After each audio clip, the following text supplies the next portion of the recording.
Hello everyone. Dear students, in this video I am going to explain you about the important questions which may come in financial accounting subject for your examination. So without wasting time, let us move on.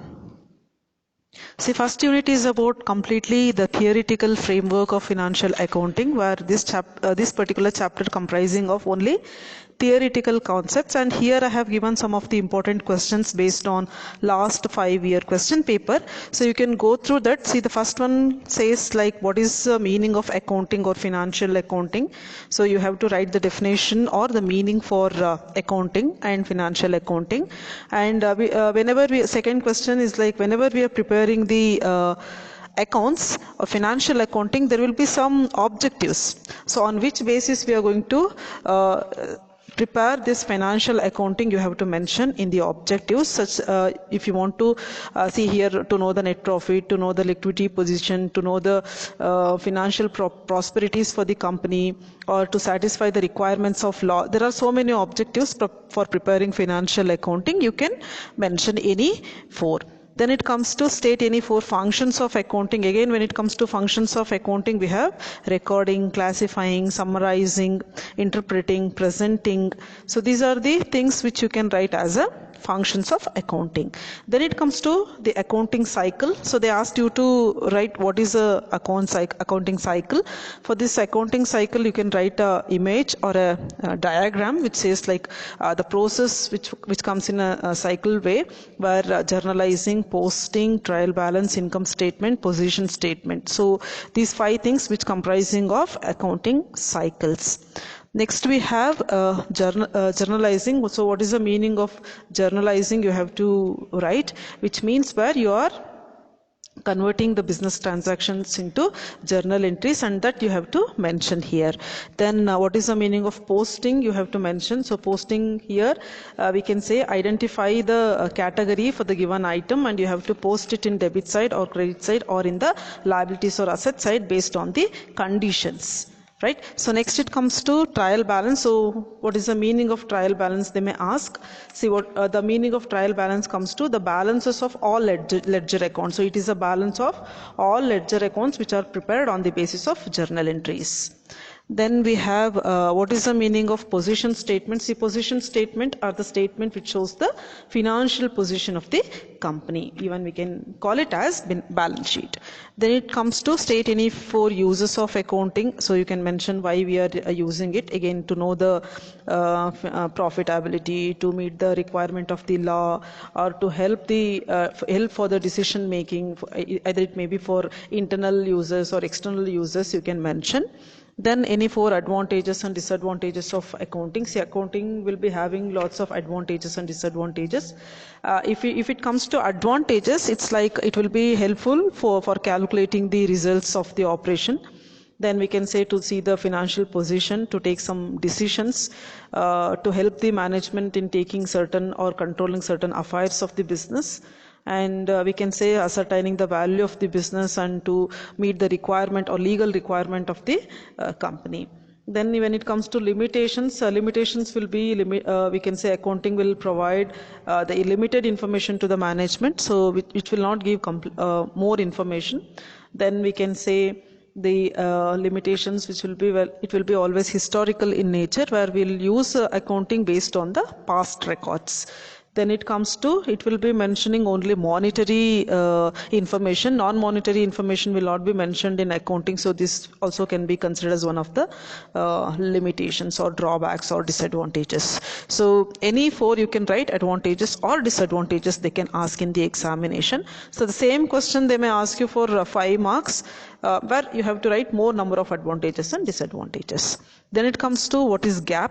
GAAP means generally accepted accounting principles. They may ask you to expand it. Then what is the accounting principle or concepts? Again, we have so many accounting concepts, accounting principles, accounting conventions. So they may ask, again, when it comes to principles, we have GAAP, that is generally accepted accounting principle. Under that we have accounting concepts and conventions. So when it comes to accounting concepts, it's like business entity concept, going concern concept, money monetary concept, cost concept, dual aspect concept, accounting period concept. So we have so many types of concepts, so you can mention any one. See, sometimes chances are there they may ask what do you mean by matching concept. So if you are able to write for 5 marks or 15 marks, even you can write the question for 2 marks. When it comes to conventions, we have something like convention of convertism, convention of consistency, disclosure, materiality. So like this they may ask. Then they may ask another one more question, which is like what is accounting equation. See, accounting equation we can write assets is equal to liabilities plus capital. So again, when it comes to assets, we like fixed assets and non-fixed asset, we can call it as non-current assets. Then when it comes to liabilities, again we have liabilities plus capital, that is called as owner's equity. They may ask what is the meaning of accounting equation. Then finally give the list of Indian accounting standards. So there are so many points which comes under accounting standards. They may take into consideration some you can write. For example, accounting standard says 1 as presentation of financial statements. Accounting standard 2 says about inventories accounting. Indian accounting standard 33 says about earnings per share.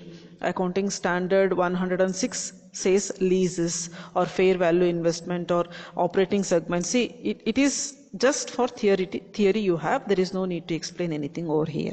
So this comes to 2 marks question in unit 1. Next we have 5 marks question again. See, one important thing is here, if you prepare for 15 marks, that is section C, you can write even section A and section B. See, already I have mentioned, discuss the advantages and disadvantages of financial accounting. Any 2 or any 3, any 4 they are asking means it will be for 2 marks. If it is minimum in the sense, it comes to 5 marks. Then it comes to explain the functions of accounting. So when it comes to functions of accounting, we can say there are, by the use of accounting, it will perform lots of functions such as debiting, crediting, or when it comes to, so that is recording, classifying, summarizing, interpreting, identifying, measuring, transacting, so classifying. So these are the things which will come, and you can write these functions. And branches of accounting, we have 3 major branches of accounting, that is financial accounting, cost accounting, and management accounting. Normally these 3 things will come into consideration. So next we have something like 15 marks question. See, 15 marks question will come like problems on accounting equation, chances, not sure. So it's like minimal chances are there on problems of accounting equation. Then it comes to difference between single entry and double entry system. So you can write this information, or for this question you can prepare a particular table and you can write with the help of table. If you are mentioning the difference between single entry and double entry, it will be neatly presented in the examination. So that will be useful for you to get higher marks or more marks in the examination. So we can say single entry and double entry. There are some differences I can say. See, the principles what we are using, the dual aspect which we are using, the arithmetical accuracy, suitability, then financial statements, prevention of frauds and errors. See, when it comes to prevention of frauds and errors, in single entry there is no provision. But in double entry there is a provision where the frauds and errors will be minimized, or it will be removed. So then we have accounting concepts and conventions. So just now I said, see, you can explain the accounting concept that comes to matching concept, then concept of realization, accrual concept, objective evidence concept, dual aspect concept, money measurement concept, going concern concept, business entity concept, cost concept. See, these are all if they may ask you for 2 marks, or they may ask you for 5 marks, or even they may ask for 15 marks. So here once again I am telling you, if you are ready for writing 15 marks, then it is easy to make for 5 marks or 2 marks. Next we have second important, very important chapter that says about conversion of single entry into double entry. So we are converting the single entry system accounts into double entry, where majority of the companies will not be holding or will not be maintained this double entry system. So at that time we will convert this single entry into double entry. So the first again in the first slide I have 2 marks questions where which may be asked like what is the meaning of single entry system. So you have to write the meaning for single entry system. So normally what is the meaning of single entry system? See, single entry system is a method of bookkeeping where we can say only will maintain certain accounts, not all the accounts which are required to prepare the final account. So at that time we will prepare, sometimes if we prepare the cash book, we will not prepare debtors account. If we prepare debtors account, we will not prepare stock account. So here one account will be there and another account won't be there. We can say it is also called as unscientific, unsystematic, crude method of bookkeeping, and it is also defined as a method of accounting which does not follow the principle of double entry system. Any accounting which does not follow the double entry system of bookkeeping, will call it as single entry system. Then next we have state any 2 features of single entry system. So 2 features here itself I said it is not it is not prepared by following any principle, and it is also called as scientific unscientific method of bookkeeping or maintaining accounts. Then they will ask you what is the meaning of simple and pure single entry system. See, pure single entry system comes under dual aspect, double entry or accounting is ignored, and this system maintains only personal accounts such as debtors and creditors, and no real account or nominal account are kept.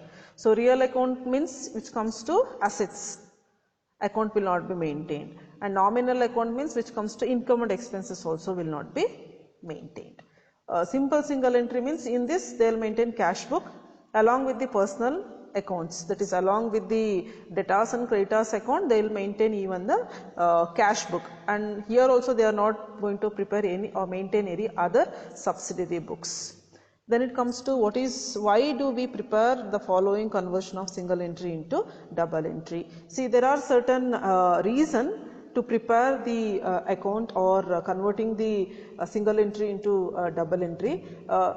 The need, we can say, to enjoy the benefits of double entry system of bookkeeping, to communicate the financial results clearly and systematically to the users, to make easy in ascertainment of business tax liability, to make sound decisions on reliable data, to avail timely accounting information, to apply and install sophisticated accounting software and packages which will be developed on double entry system. So there are various reasons which why we will convert this single entry into double entry system. Then again they'll ask the reason why we will convert the opening statement of affairs and bills receivable by bills payable and all. We can give certain meaning to it. Then we can say, how do we treat the stock when proprietor used it for personal use in single entry system? It will be considered as a drawings, and it will be mentioned, and it will be prepared, and it will be deducted from the capital.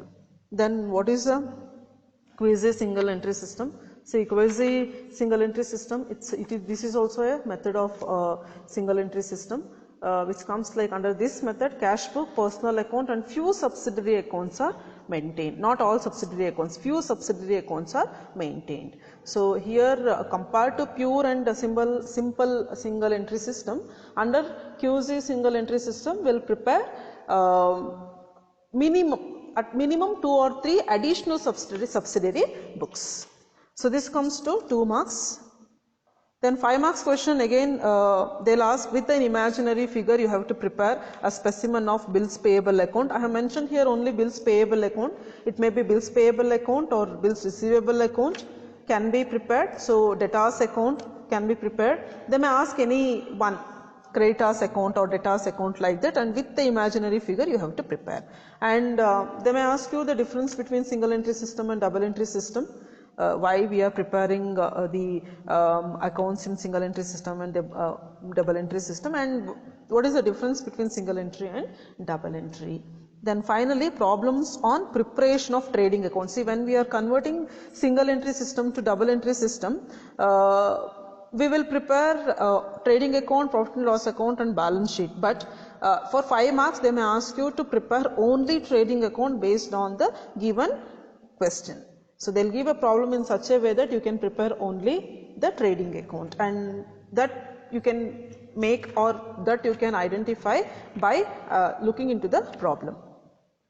Then 15 marks question, the theory question here, explain the stages in conversion of single entry system to double entry system. So there are certain stages which you have to follow when you are converting the accounts, that is single entry system to double entry system. And what are those steps you have to prepare? Like you have to prepare the accounts and statements to find out missing information. So it's like cash book you have to prepare, bills receivable account you have to prepare, debtors account, payable account, creditors account you have to prepare, opening statement of affairs you have to prepare, fixed assets you have to prepare. Again, when you are preparing fixed assets account, you need to prepare or calculate a depreciation and additional purchase also, so that you can maintain, and you have to prepare financial statements. See, you have to prepare two things here. One is preparation of accounts and statement, that is we can say opening statement of affairs. After that we need to prepare trading and profit and loss account and balance sheet. Then problems on second, it comes to problems on calculation of total sales and total purchase. Yes, see, on the basis of the data which they have given, we need to prepare total sales and total purchases. See, when I say about total sales, along with the total sales you need to prepare cash account and debtors account and bills receivable account. When I am saying to total purchases, you have to prepare creditors account, bills payable account and even the cash account. So here sales and purchases will be comprising of so many informations, and it will be interlinked, that you have to prepare. Then it comes to the third one, problems on complete conversion from single entry to double entry system. See, here in the third one you are going to prepare the trading and profit and loss account and balance sheet.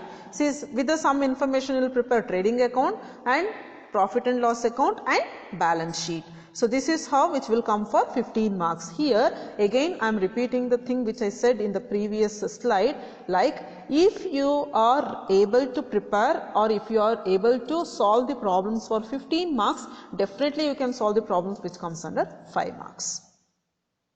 So next, third is about hire purchase accounting. This is also very important chapter, where theoretical things here, 2 marks questions I have mentioned. What is the meaning of hire? What is the meaning of hire purchase? What is the meaning of hire purchase system? Who is called as an hire vendor? See, these are all the questions which you have to check when you are preparing for 2 marks. So they may ask what is the meaning of hire. See, hire will always stand for an action to obtain temporary use of an asset. I am not going to purchase it, but I am going to use that asset by giving certain charges. So then it comes to what is the meaning of hire purchase. Basically this hire purchase was originated from UK, and it is also called as rent to own. Rent to own. So you will give the rent and you will use it. So hire purchase, it is one of the method which is used to purchase the goods or assets, where payments are made in different installments and ownership is obtained on payment of last installment. Suppose I am purchasing a car or something, in the sense where I am using it, and when I'll become the complete owner of that particular car, means it will be after paying the last installment, and especially it happens to the plant and machinery which we use in the company. Then what is hire purchase system? This is a system which involves a loan or a contract in which the initial deposit is made with the vendor by purchasing of an asset or goods to use it, and the balances made will be in periodical installment. Just now I said an example of purchasing a car. Every month I will pay a certain amount along with certain interest, and before purchasing also I will make certain down payment. Maybe per car value is about 5 lakh, in the sense they will ask me to do a down payment of 20% or 30%. If it is car is 5 lakh, 20% means it comes to 1 lakh rupees. So that 1 lakh rupee I have to deposit now, and later I have to when it comes to preparation or sending, or finally I am going to make the payment and I am going to get the asset or the car back. So they may ask 10%, 20%, 30%, 40%, like that. On the basis of the amount we are going to pay it. So then it comes to Who is called as a hire vendor and who is called as a hirer, they have asked here. So hire vendor is a person who gives the goods, and hire purchaser or hirer is a person who uses the goods. Then why hire purchase price is always greater than cash price? See, hire purchase price is always greater than cash price because higher price purchase includes an amount of higher charges, that is normally called as a interest. Basically it is called as interest. That's why hire purchase price is always greater than cash purchase. Then we have state any two features of hire purchase. So there are so many features when it comes to hire purchase. They may ask any one or two features you have to mention, such as it is emerged as a equipment financing, lease financing. Then it is an agreement between two people called as hire vendor and hirer. And when it comes to hire purchase, the ownership of the asset will be confirmed, or ownership of the asset will be transferred at the on the payment of final installment. So there are so many features and you have to write any two features if they ask any two. Suppose they asked state the features of hire purchase system for 5 marks, in the sense you have to write all the features. What do you mean by repossession? Repossession it's an important question in this particular chapter. See, repossession, it is always a situation where the hire vendor takes back the asset sold to hire purchaser under the hire purchase agreement due to default in payment of any installment value. Just now I gave an example of car purchasing, right? So I have taken under 20 installments, but I have paid only 10 installments, still 10 I have not paid. Now the hire vendor is having a right to take the asset back because I am a defaulter where I have not paid the remaining installments. So that comes to repossession. Then what do you mean by down payment and hire purchase charge? Yeah, down payment is an amount which we initially pay at the time of getting into the agreement of hire purchase. And what is the meaning of hire purchase charges? Hire purchase charges are the charges which we will pay along with the principal amount, especially we can say interest. Then state any 4 contents of hire purchase agreement. So hire purchase agreement will be having like rights of hire vendor, rights of hire purchaser, rate of interest charge, date of payment of installment money, and date of maturity. So there are so many points which will be included. They may ask you to write some 2 or 3 contents. Next we have 5 marks question. So when it comes to 5 marks question, see, hire purchase system or hire purchase accounting system chapter is very important chapter where you will get more than 30 marks from this particular chapter. So first it comes to distinguish between hire purchase and installment purchase. So you have to write the difference between those things, where type of agreement, type of transfer of ownership. There are so many points I am not going to say in detail. Then problems on calculation of interest, cash price, installment money and depreciation. See, here for 5 marks separately the questions will be asked to you to calculate interest separate or cash price separate or installment money separate or depreciation. Together if they are asking all the 4, in the sense it is for 14 marks. See, it will be for 14 marks. Then problems on calculation of interest and cash price asset when the installment money is not given. So sometimes what they will give, installment money they will give, but they will not give cash price. Sometimes they will give cash price and they will not give installment amount. So vice versa entry you have to calculate, process you have to use for calculating. Then problems on calculation of interest and cash price of an asset when annuity table present value is given. Sometimes they will not give any depreciation rate or interest rate or any value they will not give. Just they will give the annuity table where you have to calculate the depreciation value and you have to identify. Then it comes to problems on calculation of interest when no interest rate is given. Sometimes what happens, they will ask you to calculate the interest, but the rate of interest will not be given. At that time you have to use certain methods and you have to calculate, and that comes to the consideration. Normally what happens, see, when they have not given interest and you have to calculate interest, in the sense it will be like total interest charge will be is equal to hire purchase price minus cash price. So hire purchase price minus cash price. So that we can you can calculate. Then 15 marks question. See, if again the same I am repeating here, if you are able to solve 15 marks question, then definitely you can solve 5 marks question. So first comes to problems on calculation of interest, cash and depreciation with journal entries in the books of hire purchaser. So we have two people, right? See, hire purchaser means the hirer, we can say, the person who is using the asset, who is taking the asset and who is using the asset and who is paying the periodic payment to hire vendor. So first we will prepare the accounts in his book. It comes to only journal entries. After preparing journal entries, we will prepare ledger accounts. So this comes to hire purchaser. Then sometimes problems on journal entries and ledger accounts in the books of hire vendor. See, hire vendor, we will do the calculation of interest, cash price, depreciation, everything, and we will prepare in the books of vendor. See, vice versa entry will come here. Suppose if you are debiting something from your account, means it should be credited to vendor account.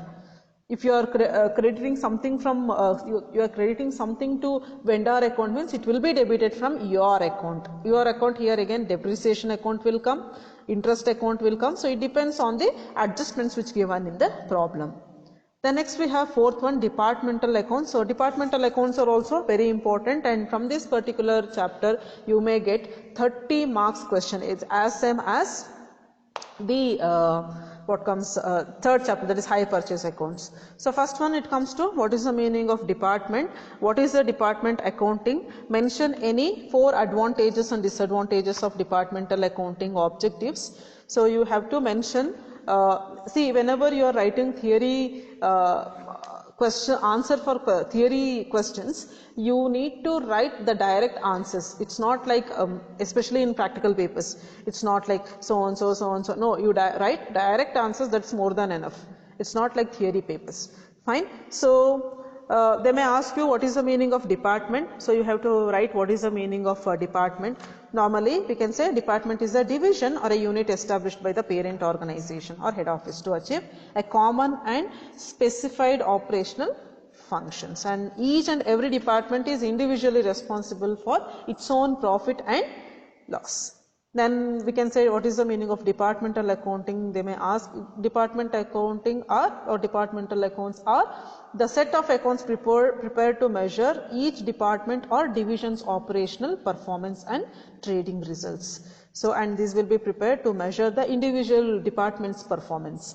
And they may ask any 4 advantages. So advantages, I can say, like it helps to make the head office to decide which department is performing good and which department is not performing good, and it may help the management to compare the department between 2 or 3, and it will be helpful for the company or the management to take whether I have to invest in that particular department or not, and it may be helpful even to reward the employees on the basis of the performance of the employees, those who are in the department. Then we can say objectives. Again, objectives will come where to assess each department on the basis of operational performance, to keep separate set of accounts of each department to mentor the trend or performance. So here we can say you can write any objectives, 2 to 3 or 4 objectives you can write. What is the singular or column method they have asked? You may write in meaning, what is the meaning of singular department. So singular department account means for one department will prepare separately, and columnar method means at a time we will prepare. Say for example, I am preparing trading account, means it comes to 2 opening stock. In singular account, 2 opening stock, the opening stock of only one division A will be mentioned. But when it comes to columnar, suppose I have 3 divisions A, B, C in the sense, I'll mention opening stock A how much, B how much, C how much. So this is how the difference between singular or columnar method of departmental accounts. Then how do you record inter-department transfer of goods? See, when we are transferring the goods between one department to another department, it will be like crediting the trading account treatment will be like within the sales to the department. See, suppose A department to B department it is going, in the sense in A department it will be mentioned as sales, and in B department it will be mentioned as purchases. Then how do you record it? That's done. What do you mean by general P&L account? See, general P&L account, the meaning, see, it is prepared to incorporate the general income and expenses which are not appropriated to each department separately. It is also prepared to find out the common net profit or loss of the entire company. See, it's like general P&L account means the expenses of each and every division will be combined, and it will be considered when we are calculating the profit of whole institution or the company. Then finally, what do you mean by P&L appropriation account? See, P&L appropriation account will be prepared to identify the profit to, see, from the profit we'll send it to reserve fund or making the dividend payment for other expenses before transferring that profit to balance sheet. Before transferring the balance sheet profit to balance sheet from P&L account to balance sheet, between P&L account and balance sheet will prepare one more account which is called as profit and loss appropriation account, and under this profit and loss appropriation account will transfer some amount from P&L account to a reserve fund or dividend payment or provision for taxation, provision for depreciation. So certain amount we will send from P&L account to that account, that is called as profit and loss appropriation account. Then this is 2 marks. Then we have 5 marks. So when it comes to 5 marks on departmental final accounts with minimal adjustments, there will be very minimum adjustments. By looking into the minimum adjustments, we'll prepare the final accounts, especially trading account. We will prepare, and problems on calculation of sales separately, purchases separately, closing stock separately, opening stock separately, debtors separately, creditors separately. So here again for 5 marks they may ask you to calculate separately how much is each department sales, each department purchases, each department closing stock, each department opening stock, each department sales returns, each department purchases returns. So like that we will calculate. If this minimum calculation can be asked for 5 marks. Next we have 15 marks. For the 15 marks, problems on departmental final accounts, where we will prepare trading and profit and loss account and balance sheet. Trading and profit and loss account and balance sheet. It can be prepared by preparing working note for all sales, purchases, closing stock, opening stock, gross profit, debtors, creditors, return inwards, return outwards. So everything you have to calculate. Apart from this, you need to prepare one more thing which is called as allocation of expenses to each department. Allocation of expenses to each department. Sometimes what happens, they will say telephone charges. See, telephone charges total will be 3,000, and they'll say it is distributed in the ratio of 1:1. So it is distributed in the ratio of 1:1 between A and B division or A and B department. So 3,000 will be divided by 1/2 and 1/2. 1/2 and 1/2. So in here again each and every expenses should be allocated to the departments on the basis of the ratio which they have given. So they may give, suppose 3 departments are there, in the sense they can give 1:1:2, 2:1:2. It depends. See, method of calculation is same. Let them give how much they want, but the method is same. This comes to 15 marks. Finally, the last chapter that comes to branch accounts. See, under branch accounts, we can again under branch accounts we have 2 marks question, then 5 marks question, and the 14 marks question. See, under branch account they may ask what do you mean by branch. See, branch is an establishment or division or unit of maintained establishment to meet a long-term demand of the customers in providing goods or rendering the services. These are directly or indirectly regulated by the parent unit. Parent unit. See, department means within one company divisions will be there.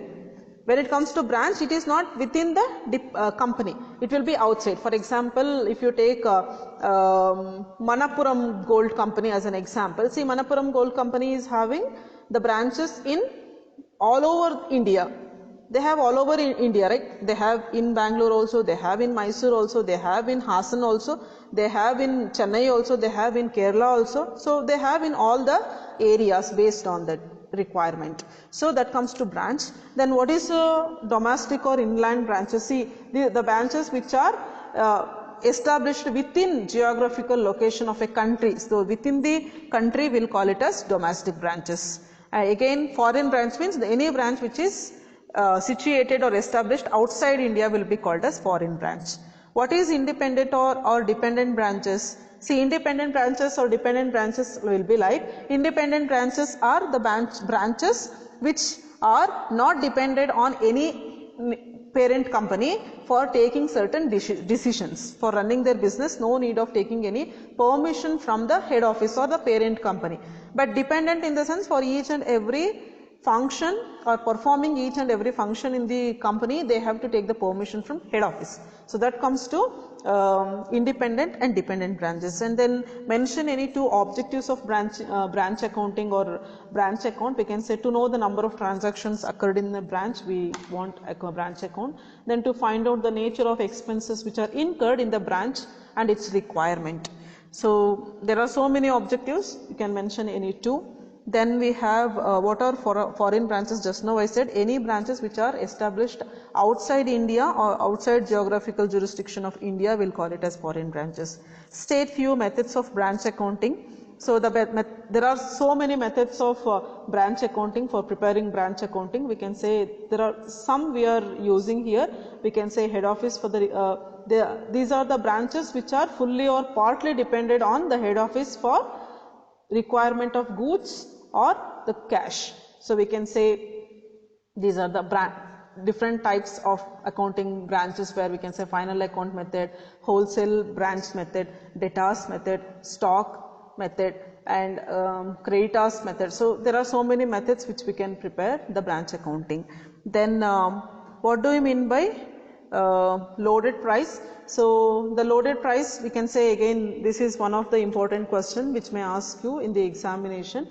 See, loaded price is a price which will be identified or which is considered for price at which the goods are sent by head office to branch. See, any price on which the head office sends the goods to branch office, that price is called as a loaded price, when they are loading the goods from head office to branch office. Then we can say the next one comes to what is stock reserve. See, stock reserve, it's a reserve created on opening and closing stock of branch to make an adjustment to the load, including in the stock sent by the head office to branch. Sometimes when the head office is sending certain goods to branch office, at that time certain stock which will be sent or created as a reserve in the hands of the branch. Then what is a cash in transit? See, it is a cash balance sent by head office to branch or cash remitted by branch office to head office which has not reached the place before closing the date of the account year. See, I have sent certain amount to my head office which is there in Chennai, for example, and still the amount is not being reached the head office, in the sense that comes to cash in transit. Still it is not reached the destination. Then goods in transit, it's same, where here instead of cash we'll take it as stock. See, any stock which is sent by head office to branch office or branch office to head office, still it is not reached, that we can call it as goods in transit.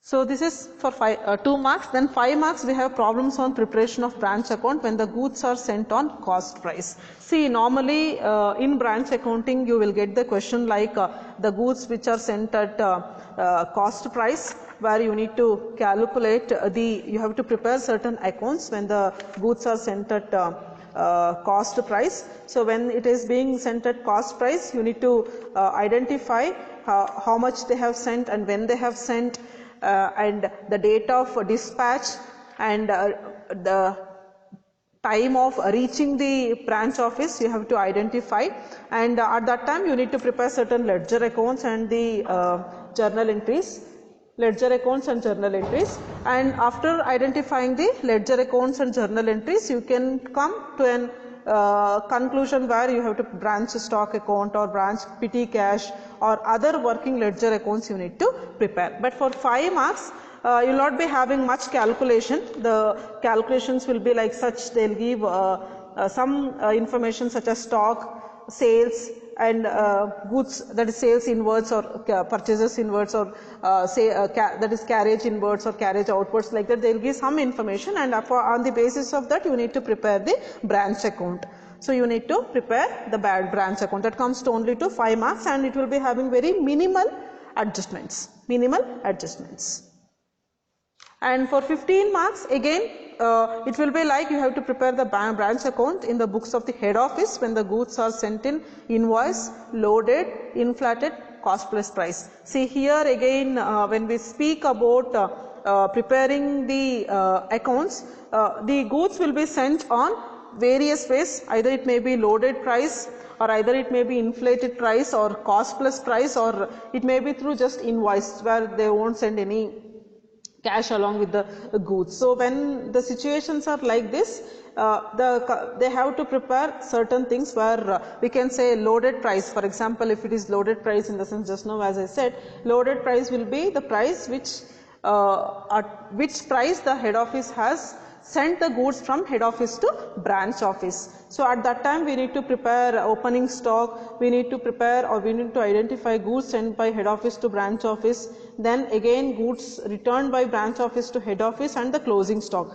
See, there are sometimes what happens, suppose head office is in Chennai and the branch office is in Bangalore, in the sense 10,000 goods have been sent from Chennai to Bangalore, but after reaching Bangalore, certain goods from Bangalore it is returning to Chennai. That comes here where goods are sent and it is being returned. So there is a difference between opening stock and closing stock. We have received 10,000, but I have sent some in that. For example, 500 I sent from branch office to head office. So what is my actual closing stock? Actual closing stock will come to 9,500 units. So when we are having these type of considerations, which we should prepare the branch account in the books of the head office, and this will be identified, or this we can prepare with the simple calculation of closing stock, debtors, creditors, stock and other assets. Sometimes they will ask, they'll give certain information related to assets, maybe furniture account or machinery account, like that. So at that time we need to prepare even the machinery account, because it will be helpful for us to identify the cash inflows or outflows. Suppose machinery as value has been increased, in the sense the assets value increased, in the sense I have purchased asset. So if I have purchased asset, obviously the cash went. If the cash went, from where I got the cash, right? So there is a source for the cash. So how I got, whether I got it through sales, when I have sold. So there are certain informations which will be required when you are preparing for 15 marks. So this is about a brief introduction about the important questions which may come in financial accounting, right? So I hope this video will be useful to you, and don't get tensed in the examination. Read the question paper carefully and answer for the questions. Fine. So thank you and all the best for your exams.